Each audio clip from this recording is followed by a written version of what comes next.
Halo,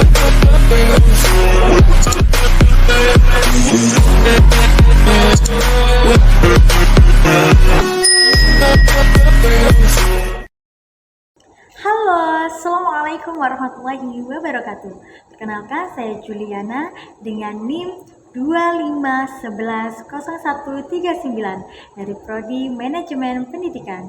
Di sini saya akan menjelaskan tentang hubungan manusia dan alam perspektif Islam yang telah dibuat oleh kelompok 4. Hubungan manusia dan alam perspektif Islam. Materi dari kelompok 4 MKDU PAI. Apa itu konsep penciptaan manusia menurut perspektif Islam? Dalam Islam, manusia diposisikan sebagai makhluk yang memiliki kehormatan tinggi atau karomah al-insan, yaitu tidak hanya diciptakan dengan keunikan struktur jasmani dan rohani, tetapi juga dibekali potensi intelektual, spiritual, dan moral untuk menjalankan tugas kekhalifahan di bumi. Allah menciptakan manusia dalam keadaan yang paling sempurna dibandingkan makhluk lainnya. Hanya manusialah yang diberikan kemampuan untuk mengetahui nama-nama benda, juga diberikan ilmu pengetahuan yang tidak dimiliki oleh para malaikat. Karena itu, Allah menjadikan manusia sebagai khalifah di bumi. Lalu, kalau konsep penciptaan alam menurut perspektif Islam itu apa sih? Allah juga menciptakan hidup-hidupan yang lain untuk kemudahan manusia. Setiap kehidupan mempunyai fungsinya tersendiri. Apabila suatu sepsis kehidupan pupus, fungsi dan peranannya tidak dapat digantikan oleh sepsis yang lain. Umpamanya, bumi dan gunung berperan sebagai pasa bumi yang menetapkan kedudukannya. Hal ini dapat kita ikuti melalui ayat Al-Quran yang artinya, dan Dia menancapkan gunung-gunung di bumi supaya bumi itu tidak goncang bersama kamu. Dan Dia menciptakan sungai-sungai dan jalan-jalan agar kamu mendapatkan petunjuk. Surat An-Nahl ayat 15.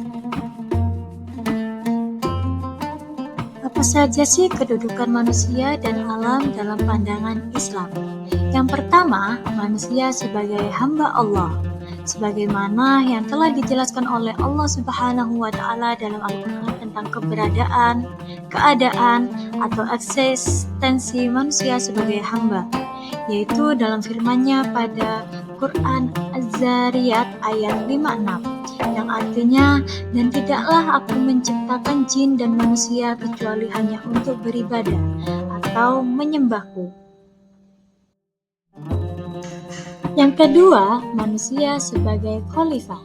Sebagai khalifah, manusia memiliki amanah untuk mengatur dan memelihara bumi.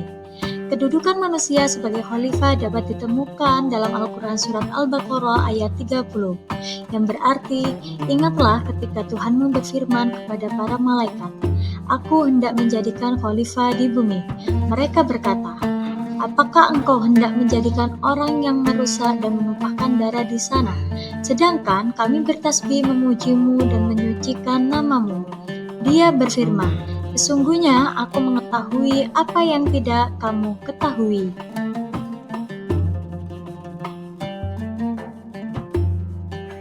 Dan yang ketiga, manusia sebagai pemimpin.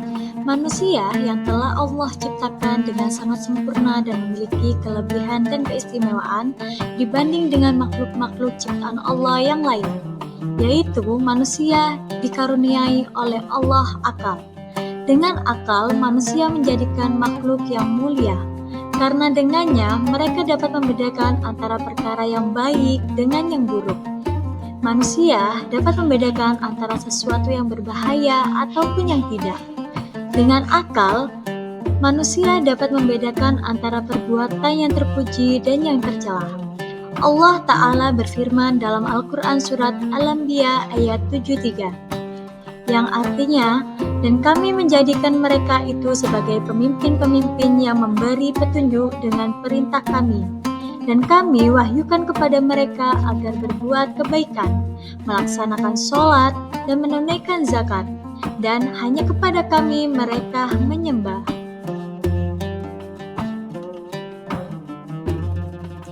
Apa saja tujuan diciptakan alam semesta menurut Al-Quran? Yuk kita bahas. Yang pertama, untuk memperlihatkan kepada umat manusia bahwa Allah Subhanahu wa Ta'ala adalah Maha Pencipta seluruh alam beserta isinya, dengan kemuliaannya dan atas segala kekuasaannya. Yang kedua, untuk memperlihatkan kepada manusia akan tanda-tanda atas keberadaan dan kekuasaan Allah Subhanahu wa Ta'ala. Yang ketiga, untuk kepentingan manusia, yang dimana untuk memenuhi kebutuhan dari manusia selama hidup di muka bumi ini. Oleh karena itu, Allah telah menjadikan alam semesta ini menjadi tempat tinggal untuk umatnya.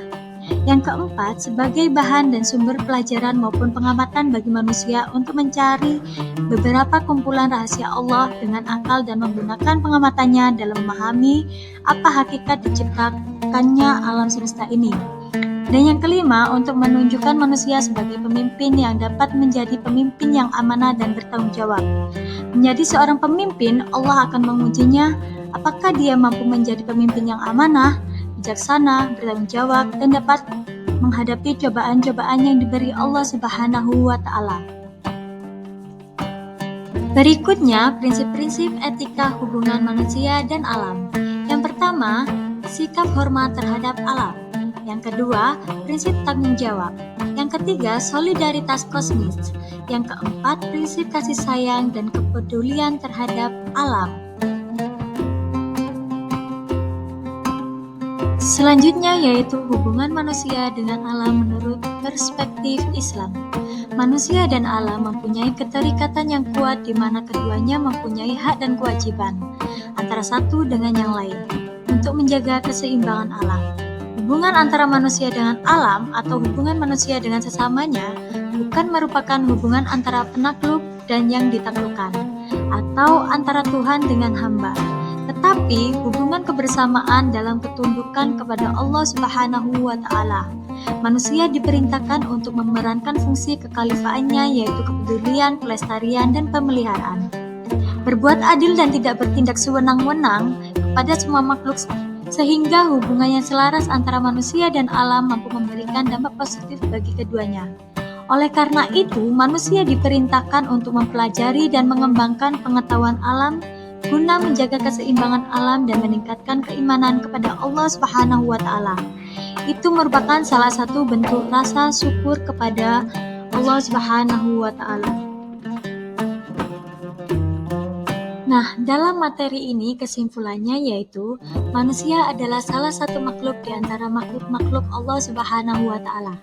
Manusia yang merupakan ciptaan Allah yang terbesar dan yang paling istimewa di antara makhluk-makhluk lainnya, sehingga manusia mampu mewujudkan perilaku dan perbuatan yang paling agung dan tinggi. Selain manusia, Allah juga menciptakan alam raya yang tak terhingga. Semuanya itu diciptakan oleh Allah dan diperuntukkan kepada manusia. Oleh karena itu, dia bertanggung jawab dan berkewajiban untuk menjaga dan melestarikannya agar menjadi tempat hunian yang layak dan nyaman bagi diri mereka sendiri. Tanggung jawab tersebut merupakan amanah yang harus dipikul oleh manusia, karena hanya dialah yang mendapatkan taklif itu, dan karena hanya dialah satu-satunya makhluk yang dapat mengemban amanah itu dengan baik dengan bekal tuntunan dari Tuhannya.